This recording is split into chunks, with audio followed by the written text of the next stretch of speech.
Mana bugun igna olayotganimga 10-kun. Ancha yaxshi.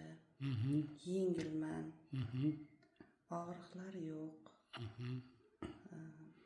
Ko'zimning yumilib ochilishi ham ancha yengil. Ancha yengil.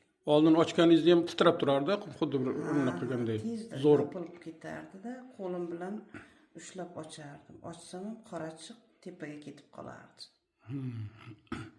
Hozir yo'q, Xudoga shukr, o'zi qo'limda tekkazmasam ham yengil ochib yemayapman. Bemalol. Bemalol. Endi lichenani oxirigacha davom ettirsam xudo xolasa. Boshingiz qanday, boshingiz? Boshim juda yengil, og'rimaydi. Og'riq bo'lsa ham kecha ham boshim og'rib keluvdim. Dori ichmay qo'ydim. Shu igna olib ketgandan keyin juda ham yaxshi damabman. Juda ham yaxshi, uyqular yaxshi. Yaxshi. Bizdan rozimisiz? Albatta. Yaxshi. Alloh rozi bo'lsin hammamizdan. Albatta roziman. Shuncha yildan beri, mana 6 yildirki shu azobda qiynalayotgandim ko'zimdan. Ko'zim ko'rgan bilan qovoq ochilmasa bekor. Yurolmasdim. Hozir bemalol kitoblar o'qiyapman. Qaysidir qarindoshingiz o'sha shu kasallikdan Odessalargacha ham borgan ekan-a? Odessaga borib, qovoq ustidagi mayda teshikchalar qon bilan to'lib bitalib qolgan deb nur quysa ham ochilmagandi. Ochilmagandi. Lekin u payti bunday igna terapiyalarni bilmagan shekilli. Odessaga borib qaytib keldi.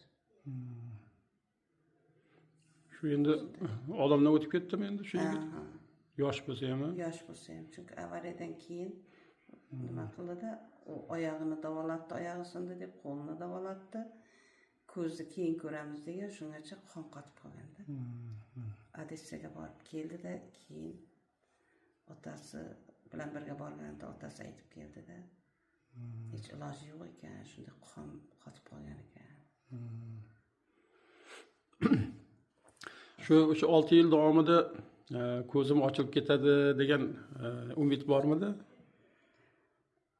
Avvaliga umid qildim, keyinchalik umid ham qilmay qo'ydim. Chunki mana Chorsu tarafda nima bor? Darmonnur klinikasi bor. Unga bordim. Keyin mana u nimada? Chilonzorda. Bitta nima bor ekan? Eng kuchli nevropatolog dedi. Hech oddiy nevropatologga bormadim, faqat professor. Lekin ular yo'q. Bittasi migren deb qo'ydi,